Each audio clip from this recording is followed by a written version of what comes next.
Bueno, buenos días. Bueno, para los que no me conocen, mi nombre es Jorge Ortiz. Asistimos con la familia, me acompaña mi esposa Ellen. Asistimos a calle 80 y nos disculpan por haber llegado un poco tarde, pero siempre tenemos estudio en la iglesia hasta las 9:30. Y había un poquito de lluvia. Y también parquear por acá no es fácil.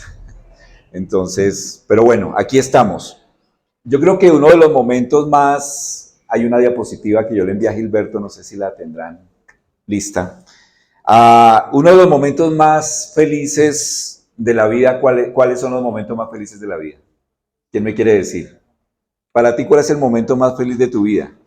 No que haya sucedido, sino diariamente, cotidianamente, ¿cuál es el momento más feliz? ¿Cómo? Estar con familia. Muy bien. Los que tienen nietos seguramente cuando llega un hijo, cuando se casan los hijos o cuando nos casamos nosotros. Primero cuando nos casamos nosotros, sí, los hijos se casan, pero la felicidad cuando uno se casa no la compara nadie. Pero hay un momento muy feliz que uno siempre debe tener en la vida y es la palabra del Señor. Más la palabra del Señor es especial, ¿sí?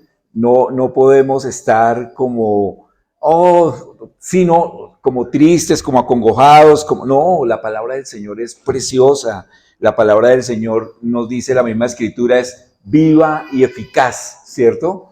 Y como es viva, pues nos habla permanentemente, nos anima, nos consuela. Bueno, a veces también nos regaña, ¿no? A veces también nos dice en que estamos actuando mal. Y también nos corrige es que nos dice, bueno, si estás haciendo esto, tienes que hacer esto.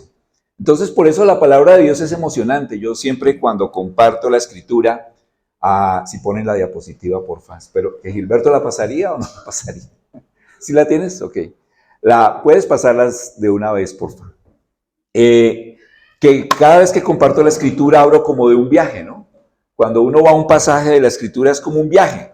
Si nosotros salimos por aquí en carro y nos vamos a Sopó, entonces vamos en el viaje vamos viendo la ciudad con su congestión, con sus charcos, con sus trancones, con sus huecos, con los puentes que se están haciendo y se caen, todo lo que pasa, pero en la medida que avanzamos en el viaje, el paisaje cambia, ¿no? Ya vemos potreros, vemos vaquitas, vemos árboles, vemos montañas. Entonces, la escritura y los pasajes de la escritura son como un viaje en la que el Señor nos va mostrando diferentes cosas. Entonces, yo los quiero invitar esta mañana a que hagamos un pequeño viaje de unos minutos por un pasaje de la escritura que se encuentra en Efesios capítulo 3. Entonces, de una vez pueden ir a sus Biblias a Efesios capítulo 3, Efesios capítulo 3. Y dirán, bueno, tenemos unas diapositivas allí y quería comenzar hablando sobre algo que siempre me encantó leer y me encanta leer todavía y son las novelas de misterio, pero no el misterio horrible, terrorífico y sucio como el de las películas modernas, sino el buen misterio, las buenas novelas de misterio que siempre me encantaron leer desde niño. Y los autores de las novelas de misterio convierten el misterio como en una herramienta para atraparnos en una intrincada narración de sucesos que nos mantienen en vilo en cada página y llevan a nuestra mente, en la medida que avanzamos la lectura, a encontrar quién es el asesino en esa novela, quién mató, y al final siempre es el mayordomo, ¿no? Pero no siempre es el mayordomo, siempre es el que menos espera uno. El autor lo lleva a uno y uno dice, uy, este es el asesino porque pasó tal cosa, y pasa a la siguiente capítulo y dice, uy, no, de pronto es este porque tal cosa. Y al final el detective descubre que es otra persona totalmente diferente. No todas las novelas de misterio son de detectives o de encontrar asesinos. También autores clásicos como Edgar Allan Poe nos sumergen en un ambiente mágico donde el lector es llevado a experimentar emoción, angustia y sucesos que se escapan de lo natural. Son muy buenas las buenas novelas de misterio. Aquí tenemos en las diapositivas a los tres grandes reconocidos como los más grandes en las literatos en novelas de misterio. Entonces tenemos a Agatha Christie muy conocida, los que han leído novelas de Agatha Christie. Si no, por favor, cómprenle a sus hijos novelas de Agatha Christie, que son muy interesantes y muy emocionantes para los niños. Y allí tenemos novelas como Asesinato en el Tren de Oriente, Muerte en el Nilo, Los 10 Negritos y una cantidad de novelas. Ella fue nombrada en el siglo XIX como la reina de la novela de misterio, ¿no? Agatha Christie, inglesa. En la mitad tenemos a otro autor muy conocido, Sir Arthur Conan Doyle, también inglés, que vivió en el siglo XIX y parte del XX, con su famoso personaje, Sherlock Holmes. ¿Sí lo han escuchado nombrar? Sherlock Holmes, el investigador con su querido amigo, el doctor Watson, ¿cierto? Inclusive hay series modernas que han tratado de recrear ese personaje. Y grandes novelas que escribió Sir Arthur Conan Doyle de misterio. Y Edgar Allan Poe, un autor latinoamericano, estadounidense, que escribió grandes obras literarias, vivió muy poco, él murió antes de los 40 años, pero novelas como El Pozo y el Péndulo, La caída de la casa de Usher y novelas realmente espectaculares. Los cristianos debemos leer buena literatura también. La Biblia es primordial, súper principal, la más importante de todas, pero creo que, y sobre todo si alguien aquí se está preparando para predicar, para enseñar, lee literatura. Debemos leer buena literatura. Entonces, estos autores escribían novelas de misterio, donde había que encontrar un asesino. Pero hay algo interesante, y es que la Biblia, también en el Nuevo Testamento, nos habla de un misterio. O en el griego, mysterium. Algo misterioso que Dios tenía escondido. Pero en este caso no es un misterio terrible o enigmático que cada uno de nosotros debe descubrir por su cuenta. Dios no nos colocó ese misterio en la Escritura para que cada uno empiece a indagar y tratar de encontrar ese misterio. No de ese misterio no se trata el que se refiere en el Nuevo Testamento. Se refiere a un misterio escondido en lo más recóndito de los planes de Dios. Algo que Él mantuvo oculto, y por eso a mí me parece emocionante este tema. Algo que Dios ocultó por todas las edades hasta el Nuevo Testamento. Lo tuvo oculto, lo tuvo guardado como un secreto precioso. Y en el Nuevo Testamento, los escritores del Nuevo Testamento, obviamente revelados por Dios, descubrieron ese misterio. Pero ¿sabes qué? Lo más importante es que ese misterio te beneficie a ti, me beneficia a mí. Ese misterio cambia nuestras vidas, ese misterio da sentido a nuestra existencia. Entonces, aquí misterio es un conocimiento retenido, una verdad oculta, aquello que está más allá de la posibilidad de un ser humano para descubrirlo o a través de medios naturales. Tiene que ser revelación directa de Dios. Y Dios dio a conocer ese misterio a su manera, en su tiempo, en el tiempo que Él señaló, y a las personas que Él escogió para recibir ese misterio. Entonces vamos a abrir nuestras Biblias en Colosenses. Bueno, guarden allí Efesios 3 y más adelante vamos a ir a Colosenses, unas páginas más adelante, a Colosenses capítulo 1, versículo 26. Colosenses 1, versículo 26 y la primera parte del 27. ¿Lo tenemos? Sí, muy bien. Entonces arrancamos el viaje. Ok, ¿qué tal si oramos antes?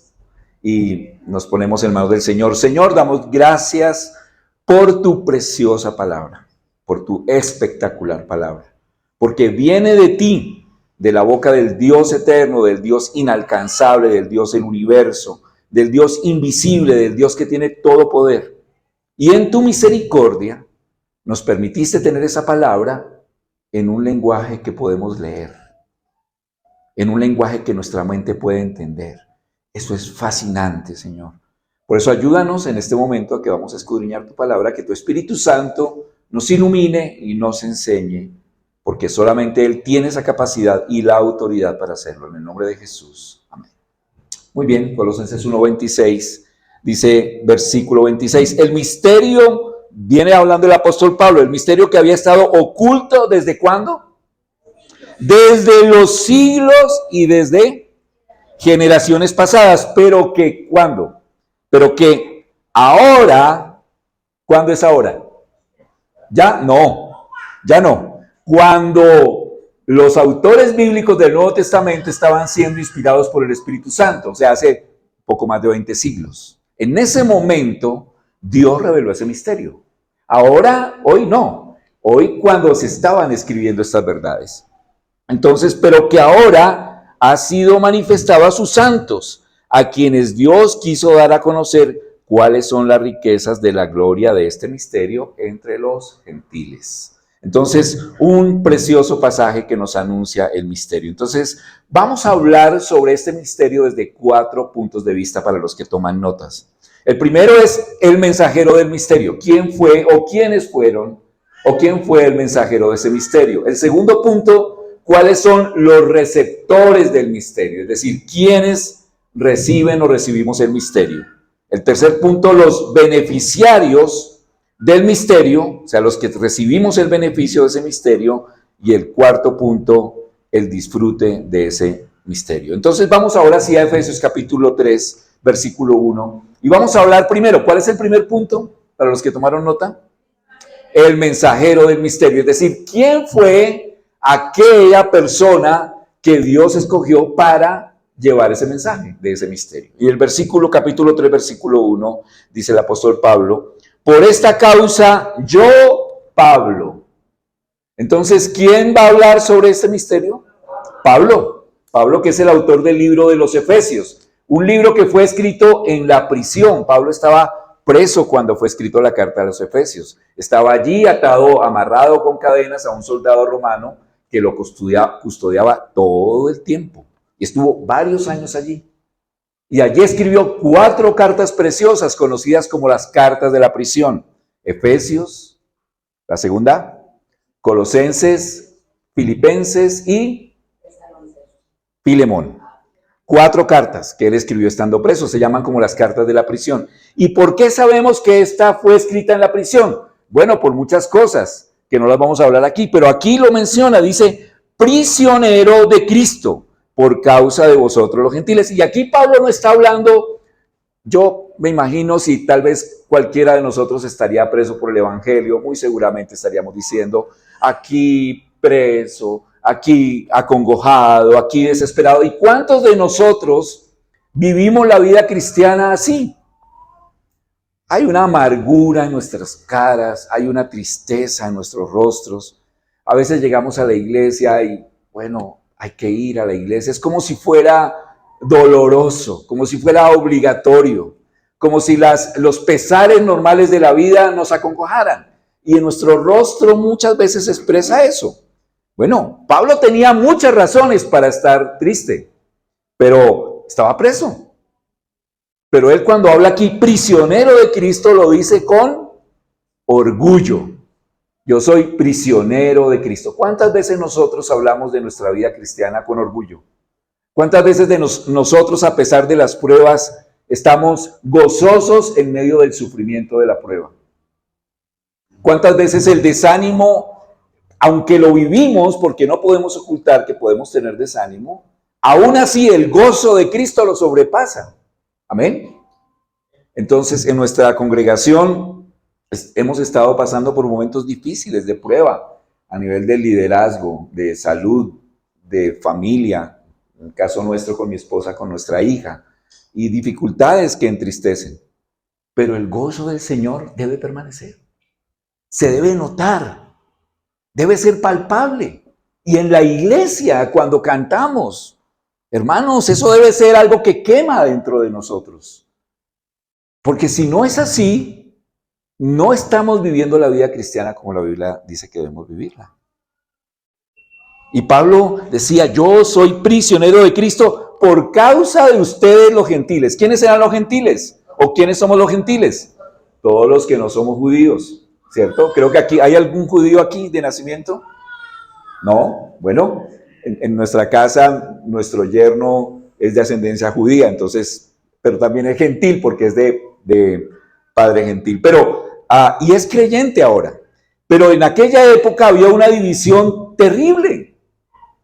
Eran judíos y todo el resto del mundo eran los despreciables y perros gentiles, como eran llamados por los judíos. Era un pueblo despreciable para la nación judía. en aquella época. Pero dice aquí el apóstol Pablo, y en la Nueva Traducción Viviente me gusta como lo traduce, dice, por el bien de ustedes los judíos. Él estaba preso, ¿por qué? Porque había estado llevando un mensaje. Y ese mensaje era que la salvación de Dios, que el plan de Dios redentor, ya no incluía solamente al pueblo judío, sino que incluía a los despreciados gentiles. Y los judíos, cuando escucharon ese evangelio de parte de Pablo y de otros apóstoles, pero principalmente de Pablo, se enfurecieron. Y llegaron a tal punto que acusaron falsamente al apóstol Pablo y por eso estaba preso. Estaba preso no por llevar el evangelio de Cristo, sino por llevar el evangelio de Cristo a los menospreciados gentiles. Si Pablo se hubiese quedado llevando el evangelio solamente a los judíos, tal vez no tendría tantos problemas. Seguramente sí, pero no tan graves. Pero ir a los gentiles y decir que Dios tenía un plan con ellos era una ofensa terrible para los judíos. Versículo 2. Y dice el apóstol Pablo, si es que habéis oído de la administración de la gracia de Dios que me fue concedida para con vosotros. En otras traducciones dice, si es que habéis oído del plan de la gracia de Dios. Aquí esa palabra administración o plan viene de una palabra griega que es oikonomía, que significa administración o mayordomía de una casa. De ahí viene la palabra moderna economía. Cuando hablamos de economía, su origen es en esta palabra, que era cómo administrar o cómo ser mayordomo de una casa que era puesta a nuestro cuidado. No éramos los dueños de la casa, solamente Dios nos ponía a cuidar esa casa, o alguien nos ponía a cuidar esa casa. Entonces aquí dice que el apóstol Pablo es prisionero por llevar el evangelio a los gentiles, porque esa fue la administración, la oikonomía, la economía de Dios para él. Y cada uno de nosotros, como creyentes, hacemos parte de esa administración de Dios. Hacemos parte de la economía de Dios. Dios tiene un trabajo para ti. No son solamente los ancianos de esta iglesia. No son solamente los que sirven o ministran o tienen un liderazgo. Cada creyente tiene de parte de Dios una responsabilidad. ¿Estás escuchando? Tú tienes parte en la economía de Dios. ¿Cuál es tu parte? ¿Cuál es tu parte? El Señor te tiene en la iglesia solamente para venir aquí, como dicen los hermanos que dirigen a veces, a calentar banca. Pues yo no creo. Si tú decides hacerlo, es cuestión tuya. Pero Dios sí quiere que hagas parte de su economía, de su administración. ¿Qué haces para encontrarlo? Tienes que ponerte de pie. Tienes que parar delante del Señor tu vida y decir, Señor, ¿cuál es el rol que tú tienes para mí? Y ejecutarlo. Es tu responsabilidad. Las iglesias están pasando por momentos difíciles después de la pandemia. Ha habido un apagamiento general en muchas iglesias. Y podemos echarle la culpa a los líderes, a los ancianos, a la música, y hablo en términos generales lo que escucho en muchas iglesias, ¿no? Al predicador no nos gusta cómo predica, la música no nos gusta, tal vez nos gustaría una mejor escuela dominical, tal vez no me gusta cómo el pastor dirige. Hay muchas formas de hacerlo, pero creo que ese síndrome está matando nuestras iglesias. Y debemos reencontrar, hermanos, en la Escritura lo que Dios quiere de cada uno de nosotros como creyentes. Debemos ir a la Escritura y encontrar el sentido de lo que somos como creyentes. Debemos ir más allá de simplemente venir un domingo a reunirnos y cantar, escuchar una enseñanza, ofrendar y salir. Porque esa no es la vida cristiana, por lo menos la de la Escritura, la que Dios muestra en la Escritura. Es una vida cristiana que impacta. Pablo fue preso y murió por ese evangelio. El evangelio copó todo el mundo conocido en 40 años. ¿Saben cuánto llevan las iglesias de aposento alto? 45 años. Y no hemos alcanzado a Bogotá en su totalidad.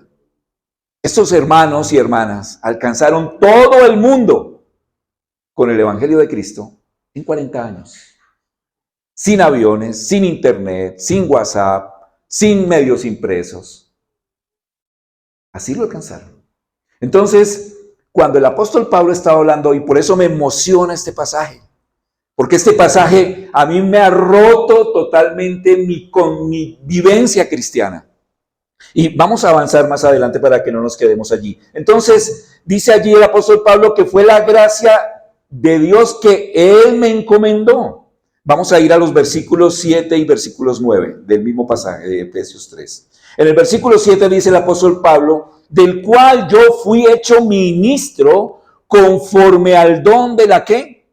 De la gracia de Dios que me ha sido dada según la actuación de su poder. Hermanos, y aquí hay dos cosas muy importantes que deben impactar tu vida como creyente. Él te salvó por gracia. Él permite que tú le sirvas por gracia. Él te ha dado dones para servirle por gracia, por pura gracia. No tienes nada, no tenemos nada. Yo predico la palabra, enseño la palabra. Cuando era un muchacho totalmente tímido, me daba vergüenza hablar en el colegio, exponer en el colegio. Era torpe para hablar, exageradamente torpe. Es la gracia de Dios lo que nos da y nos capacita para servir en esa economía divina.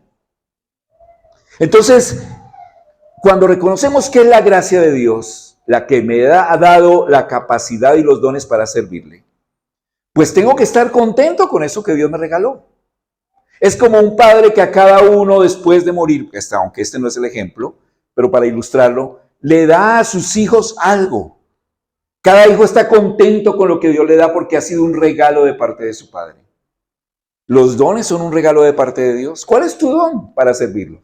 ¿Qué tal seas un gran maestro y estás allí sentado? Sin ni siquiera explorar, sin ni siquiera conocer la Escritura. Un maestro que el Señor puede usar para ganar almas para Cristo.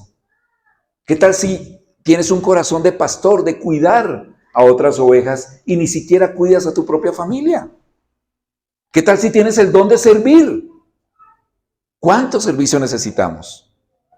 ¿Cuánto necesita J. Vargas de hermanos que ejerzan sus dones? Y lo mismo Calle 80 donde asistimos. Es la gracia. Pero el apóstol Pablo tiene algo espectacular. Al final del versículo dice, según la actuación de su poder. Y esta palabra a nosotros en nuestras iglesias nos da miedo. Cuando hablamos de poder de Dios, porque inmediatamente imaginamos que es ese poder de las iglesias carismáticas donde tumban a la gente y donde gente que supuestamente es paralítica se para y se pone de pie y donde no es ese poder. Es un poder más grande. La palabra aquí poder es dinamis, de donde viene la palabra dínamo, algo que produce energía. Dinamis, el dinamis de Dios. Y cuando Pablo en Efesios habla del poder de Dios, habla del mismo poder que Dios usó para resucitar a Jesucristo de los muertos. ¿Ustedes se imaginan cuál fue el poder de Dios para resucitar a Cristo de los muertos? ¿Creen que fue un pequeño poder? Creo que fue un poder sencillito, simple, o fue un gran poder el que Dios desplegó para resucitar a Cristo. Un gran poder, su poder divino. Y dice Pablo que ese poder que Dios usó para resucitar a Cristo de los muertos, tú y yo lo tenemos como creyentes. Pero no lo usamos. Es como un superhéroe que no sabe que es superhéroe. Que no sabe que tiene grandes poderes. Bueno, aquí Dios nos ha dado el poder. Y vamos a mirar en Efesios, nos devolvemos allí en Efesios capítulo 1. Versículo 19 al 23. Vamos a ponerle muchísimo cuidado a este pasaje allí en tu Biblia. Efesios 1, 19 al 23. Versículo 19. ¿Y cuál la supereminente grandeza de su poder para quién? para con nosotros los que creemos, conforme a la eficacia de su fuerza. ¿Cuál fuerza? ¿Cuál poder? ¿Cuál poder tengo yo? ¿Cuál es esa supereminente grandeza del poder de Dios que Dios me ha dado a mí? Bueno, versículo 20, la cual ejercitó en Cristo, resucitándole de los muertos y sentándole a su diestra en los lugares celestiales, por encima de todo principado de autoridad y poder y señorío y todo nombre que se nombra. Ese poder tú lo tienes. Explotémoslo. Usémoslo. Dios te dio dones y te dio su poder para ejercerlos. ¿Tienes problemas en este momento en tu vida? Todos nosotros cuando pasamos por problemas, lo primero que pensamos, algunos más graves, ¿no? Decimos, nadie tiene el problema que yo tengo. Sí, la mamá de mi hermana tiene cáncer, pero es que mi hijo está en drogas. Eso es más grande que el cáncer. Pero lo mismo piensa la señora, la creyente, que su mamá tiene cáncer. O un hijo rebelde. O problemas económicos. Sin trabajo. No sé cuál sea tu problema. Hermanos, pero la Biblia nos enseña que Dios nos ha dado su gracia y nos ha dado su poder para vivir la vida cristiana. Y eso sobra y basta. Hermanos, usémoslo. Disfrutemos del poder de Dios en nuestra vida. Él es capaz de hacer todo si estamos dispuestos a obedecerle y a servirle. Versículo 7. Entonces, la fuerza que actúa en la resurrección de Cristo entre los muertos sigue estando presente en la transmisión del Evangelio y en nuestras vidas. Versículo 8.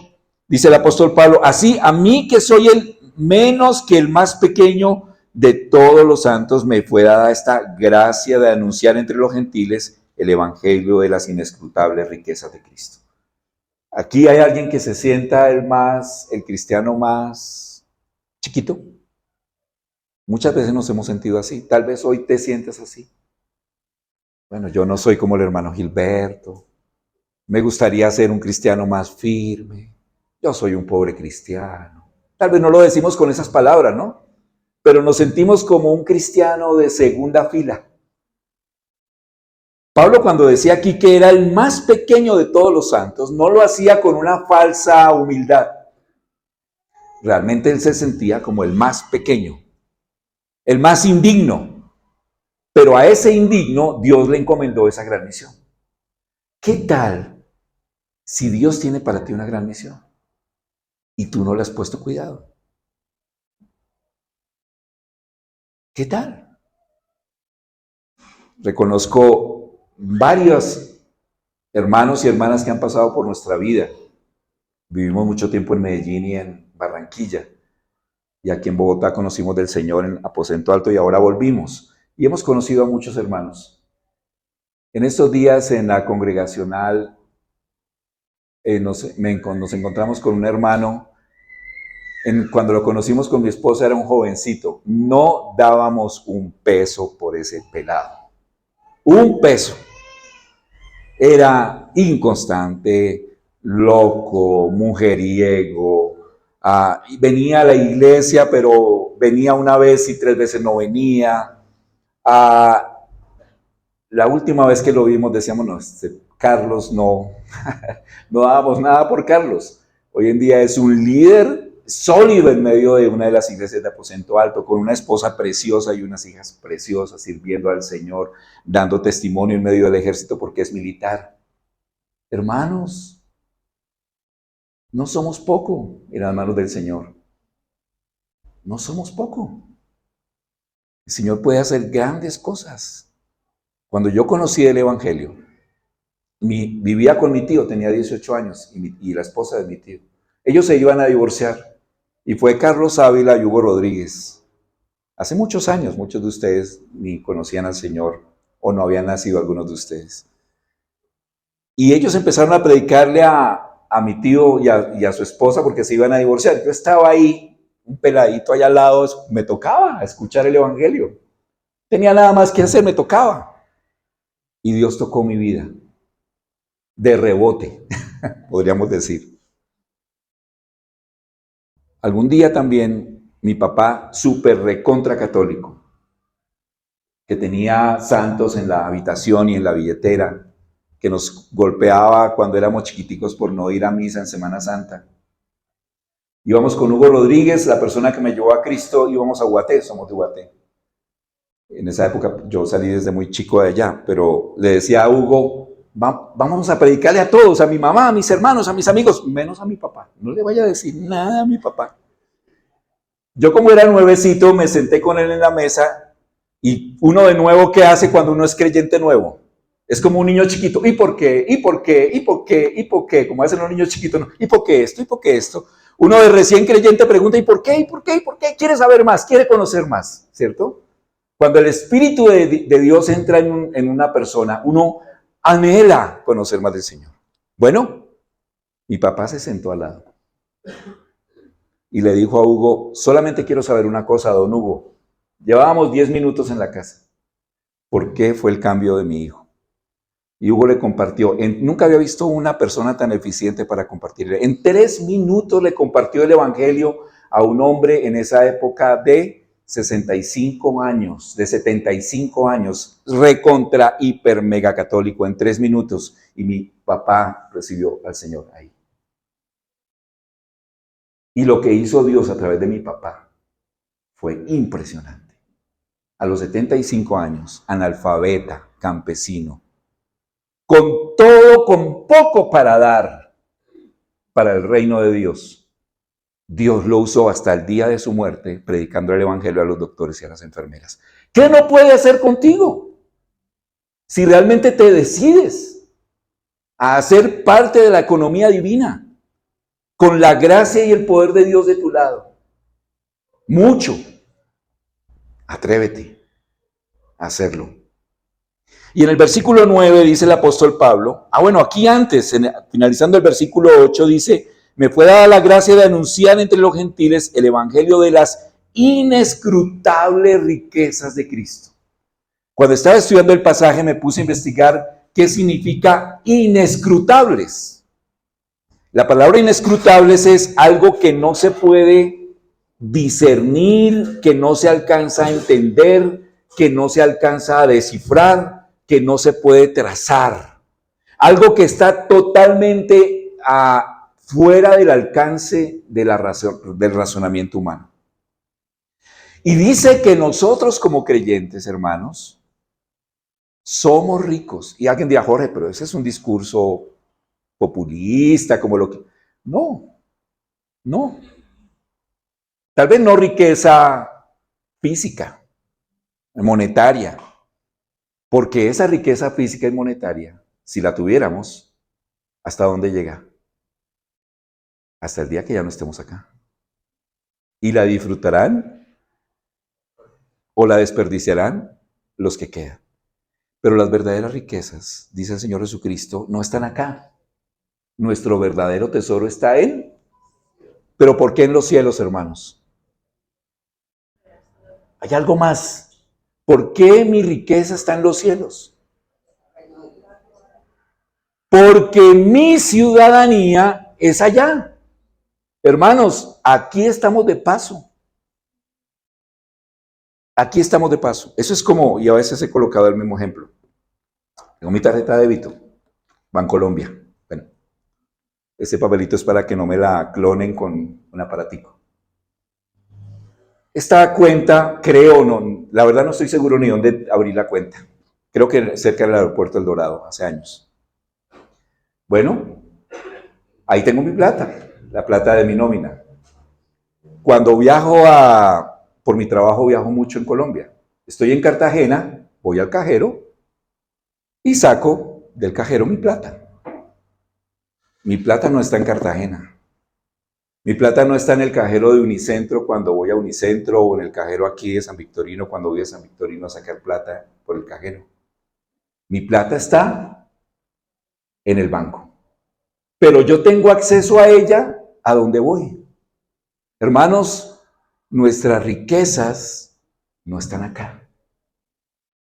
Puede que el Señor te haya dado poco o mucho, no importa. Tu verdadera riqueza, que es sobreabundante, está allá. Si tú conociste a Cristo, tu ciudadanía está en el cielo. Y dice la Biblia allí en Efesios que el Señor, que Dios nos hizo ubicar en los lugares celestiales donde Cristo está ubicado. Amén. Si tú no has conocido a Cristo, no tienes eso. Sigues siendo ciudadano de esta tierra. Y todo acabará, todas tus riquezas y lo que tengas quedará acá. Pero el cristiano dice que tiene acceso a las inescrutables riquezas de Cristo. Y cuando Pablo, que no lo voy a mencionar porque he hablado mucho y me atrasé, en los primeros capítulos de Efesios, habla de las riquezas de Cristo haciendo la imagen de una herencia. Nosotros tenemos herencia en los cielos. ¿Quién me quiere decir de ustedes cuál es tu herencia en los cielos? ¿Cuál es nuestra herencia? Amén. Nuestra herencia es Cristo. Y teniendo a Cristo, ¿qué? Tenemos todo. Por eso dice, las inescrutables riquezas de Cristo. Hermanos, el Señor es el más rico. En Él están escondidos todos los tesoros de la sabiduría. Y teniéndolo a Él tendremos todo. Vamos de nuevo al versículo 3. Versículo 3. Dice, que por revelación me fue dado a conocer el misterio, como antes lo he escrito brevemente, leyendo de lo cual podéis daros cuenta del conocimiento profundo que yo tengo en el misterio de Cristo. Misterio que en otras generaciones no fue dado a conocer a los hijos de los hombres, como ahora ha sido revelado a los santos apóstoles y profetas. Entonces, ¿quiénes recibieron ese misterio según ese pasaje? ¿A quién Dios le reveló ese misterio? A sus apóstoles. Qué precioso. Y vamos a leer en Efesios capítulo 2 algo muy hermoso. Efesios 2, versículo 19. Efesios 2, 19, que está ahí en la misma página tal vez. Dice, así que ya no sois extranjeros ni advenedizos. ¿Cómo éramos nosotros como gentiles? Dios se hizo una promesa a Abraham y a su pueblo, Isaac, Jacob y todas las generaciones. Los gentiles no teníamos que ver nada en el asunto. Éramos extranjeros y éramos advenedizos, es decir, en una palabra coloquial, estábamos ahí colados, ¿cierto? Porque la cosa no era con nosotros. Dice el apóstol Pablo, ya no sois extranjeros ni advenedizos, sino conciudadanos, lo que hablábamos ahorita, de los santos, miembros de la familia de Dios, edificados sobre el fundamento de los apóstoles y profetas, siendo la principal piedra del ángulo Jesucristo mismo, en quien todo el edificio bien ajustado va creciendo para ser un santuario sagrado en el Señor. Entonces Pablo usa una ilustración muy chévere acá, y es una ilustración de la iglesia como un ¿qué? Como un edificio. ¿Qué tiene un edificio como este? Tiene unas bases, unos cimientos, y sobre esos cimientos, ¿qué se construye? Las columnas. ¿Y qué más tiene el edificio? Paredes. Y las paredes están hechas de ladrillos. La Escritura dice que cada uno de nosotros, dice el apóstol, en esa época no había ladrillos literales, habían piedras, como se construían las casas. Dice que nosotros somos, el apóstol Pedro en 1 Pedro, somos piedras vivas. Piedras vivas, que somos edificados en el edificio espiritual que es la iglesia. Pero esa iglesia tiene cimientos. Y aquí dicen los cimientos, dice en el versículo 20, edificados sobre los cimientos o fundamento de los apóstoles y profetas. Entonces, en este edificio que es la iglesia, estamos edificados sobre la doctrina de los apóstoles y profetas que escribieron el Nuevo Testamento. Esos son los cimientos. Pero hay algo más en esa figura. Dice que hay una piedra sobre la que está construido todo. Nuestro yerno, que es arquitecto y conoce mucho las costumbres judías, me lo comentaba. En aquella época, pues no había cemento, ¿cierto? Entonces se acostumbraba que cuando una casa era muy grande, se construía sobre una roca grande que estaba enterrada en el piso, y esa roca era como un ángulo principal, y sobre ese ángulo que era esa roca se construían los cimientos, y sobre los cimientos las piedras que constituían la casa. Por eso la Biblia dice que Cristo es la piedra angular, es la base de todo. Y sobre esa piedra que es Cristo, los apóstoles y profetas han construido la doctrina de la iglesia que está en el Nuevo Testamento. Y sobre esa base de apóstoles y profetas y sobre la piedra angular, que es la base de todo, que es Cristo, nosotros somos edificados. ¿No es precioso? Que yo hago parte del edificio que Dios ha diseñado, un edificio espiritual. Que yo soy como una de esas piedras que no se ven allí porque están pañetadas, y que esa piedra cumple un propósito en todo el edificio. Ese eres tú, ese soy yo, como creyente. Vuelvo a hacer la pregunta que hice al comienzo. ¿Cuál es tu rol? ¿Cuál es tu papel como piedra viva en la economía de Dios? ¿Qué estás haciendo? ¿Qué vas a hacer en ese plan? Hay una mala noticia en todo esto, ¿no? Es que yo como creyente no puedo decir, no, esto no es conmigo. Allá de lejitos y me alejo. Puedo hacerlo. Pero hermanos, algún día todos estaremos en la presencia del Señor. Y Dios nos llamará a cuentas por lo que hemos hecho en su obra. Él nos dirá, y hay muchos ejemplos en los evangelios, cuando el Señor nos llama a cuentas. ¿Qué has hecho con los dones que yo te di? ¿Qué has hecho con la administración que yo te encomendé? ¿Qué hiciste con el papel que tú deberías jugar en la iglesia? ¿Qué has hecho hasta ahora? Hermanos, y les tengo una mala noticia que también es mala noticia para mí. El Señor nos puede llamar hoy. En nuestra congregación, un chico amoroso del Señor, joven, vigoroso, con unos dones impresionantes de pastoreo en la iglesia. 25 años, 24 años. El Señor se lo llevó hace menos de un año, hijo de un anciano de la iglesia, con todo un futuro espiritual impresionante. Y no sabemos cuál es el propósito de Dios con eso. Pero el Señor se lo llevó. Si se lo llevó a él, ¿por qué no me puede llevar a mí hoy? Y puede que quede hasta viejo, hasta los 80, 90 años. Igual, hermanos, tendremos que dar cuentas por nuestro servicio al Señor. Y vamos a ir al versículo 6 y hablamos ya sobre el misterio. Entonces dice el apóstol Pablo allí, el apóstol Pablo termina en el versículo 5, misterio que en otras generaciones no fue dado a conocer a los hijos de los hombres, como ahora ha sido revelado a sus santos apóstoles y profetas por el Espíritu, que los gentiles, es decir, nosotros, son coherederos y miembros del mismo cuerpo y copartícipes de la promesa en Cristo Jesús por medio del Evangelio. Ese es el misterio.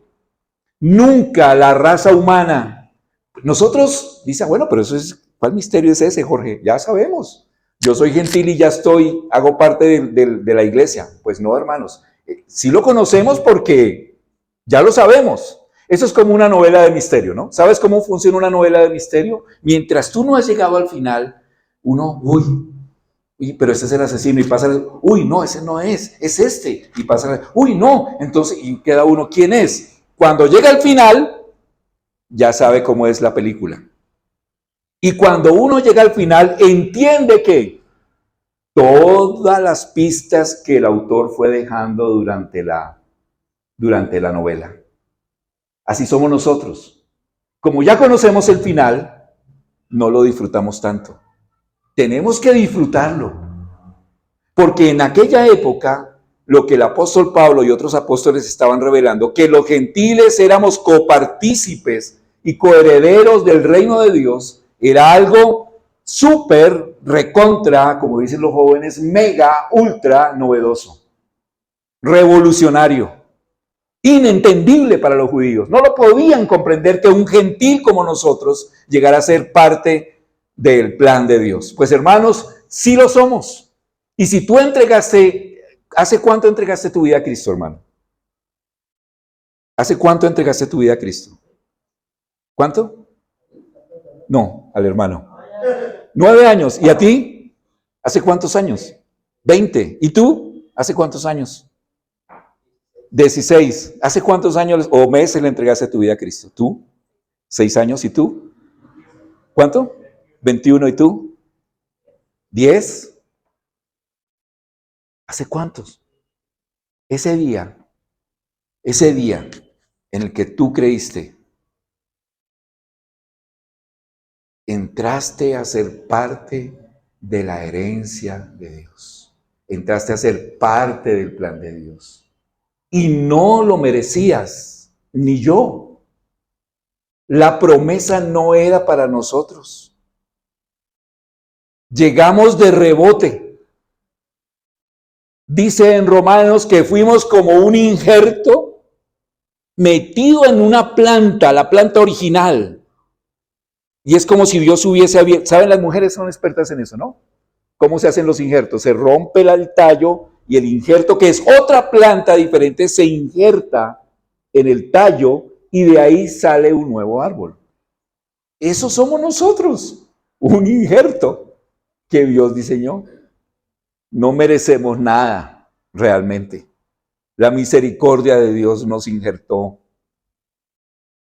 La misericordia de Dios nos ha hecho sus hijos.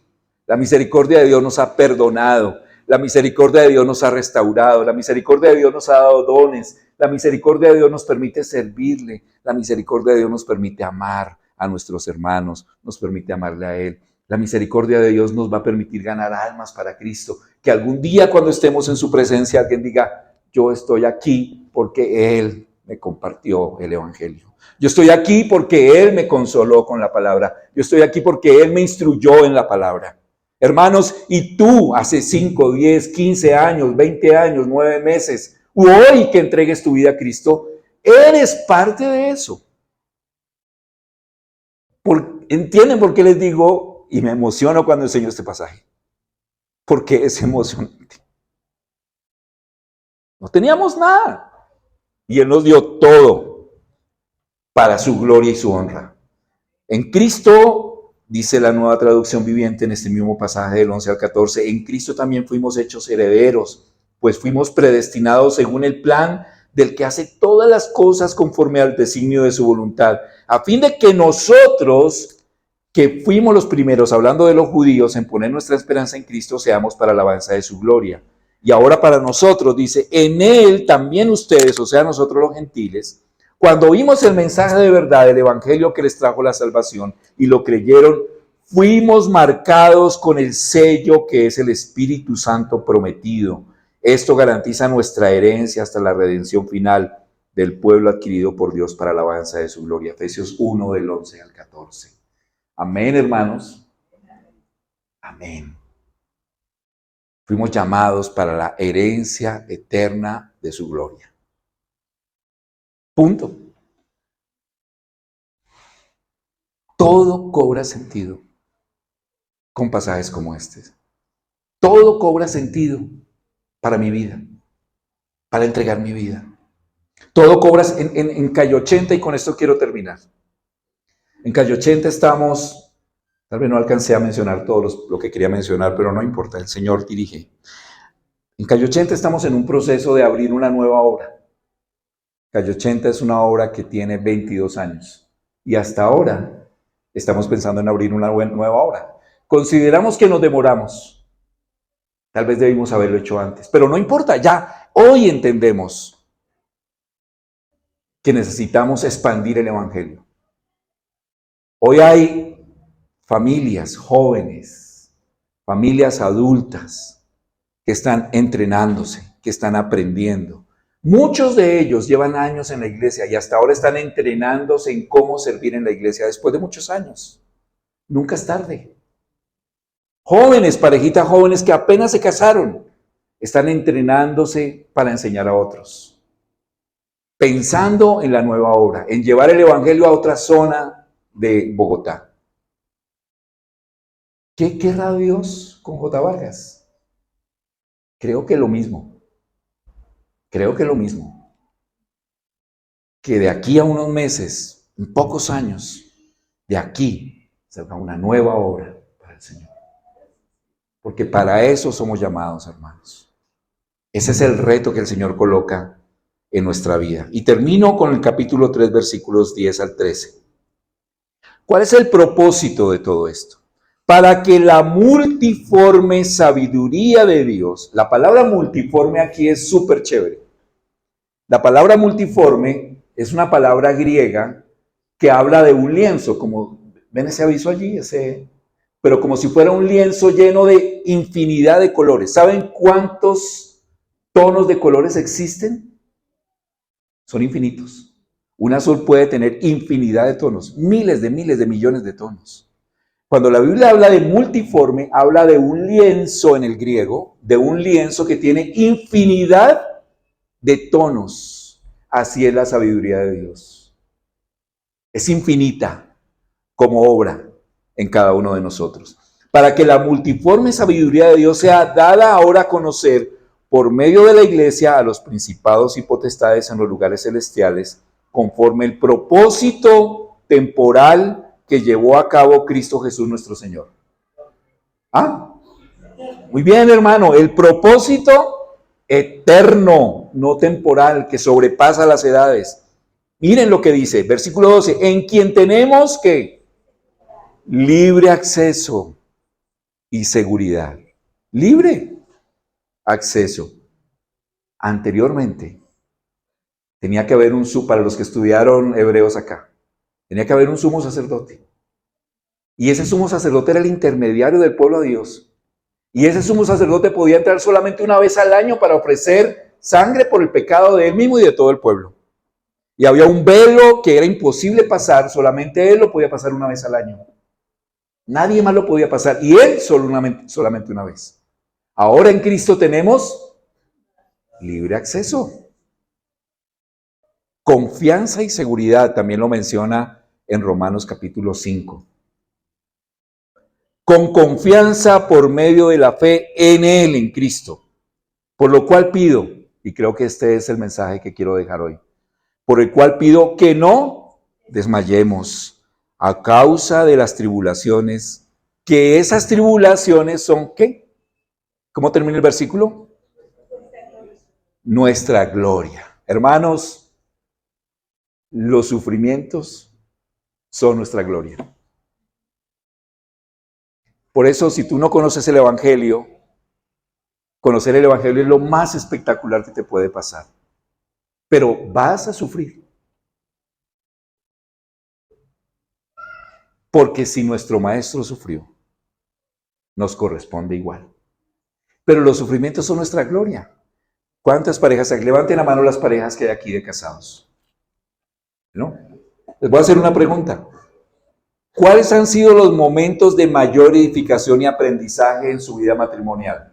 ¿Los momentos de gran felicidad o los momentos de conflicto cuando una vez lo superaron? Los momentos de conflicto. Las pruebas son las que nos tiemblan. Las pruebas son las que nos fortalecen. Las pruebas son las que nos dan más fe. Las pruebas son las que traen más gloria para Cristo. Las pruebas son las que nos transforman. Bienvenida la prueba, así no nos guste. Amén. ¿Qué tal si nos colocamos en pie? Hermanos, no voy a orar. Cada uno allí en su lugar va a orar por lo que el Señor le haya mostrado en la enseñanza de su palabra en esta mañana. Y vamos a tomar un minuto y al final oramos todos. ¿Listo?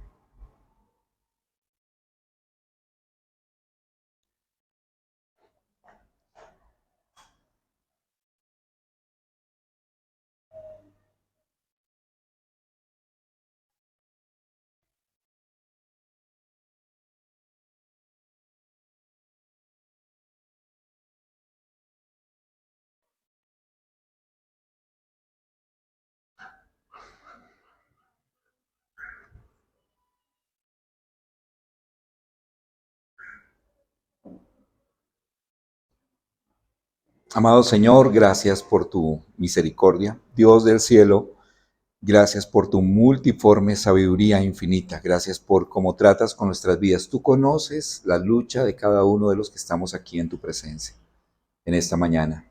Oramos para que en cada uno de esos anhelos, en cada uno de esos deseos de agradarte, de servirte, de honrarte, de entregar nuestra vida verdaderamente, en medio de la economía que tú tienes para la iglesia, nos ayudes en nuestra debilidad, nos des valentía, nos permitas tener una nueva actitud, reconociendo que es por gracia, pero que también tenemos tu poder, el mismo poder que resucitó a Cristo, puede obrar en nosotros si lo permitimos.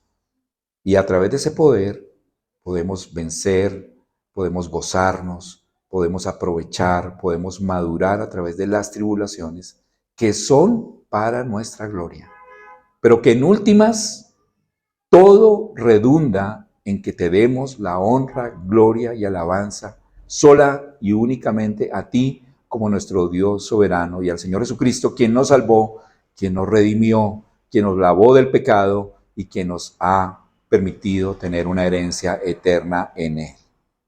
Gracias por las personas que están aquí que no te conocen. Permite que a través del testimonio de otras puedan llegar a conocer a Cristo. Oramos por J. Vargas, Señor, para que tú cada día permitas que sea una iglesia mucho más fortalecida, con más ánimo, con más hermanos sirviendo, con mayor personas compartiendo el Evangelio, que sea una iglesia poderosa para la extensión de tu reino y una iglesia en la que tú te sientas satisfecho y en la que tú obres grandemente. Gracias por los ancianos, gracias por los líderes de ministerio, gracias por tus siervos y gracias por todos los hermanos que asisten, que a partir de ahora haya nuevas decisiones, un cambio radical y trascendental con respecto a servirte. En el nombre de Jesús. Amén.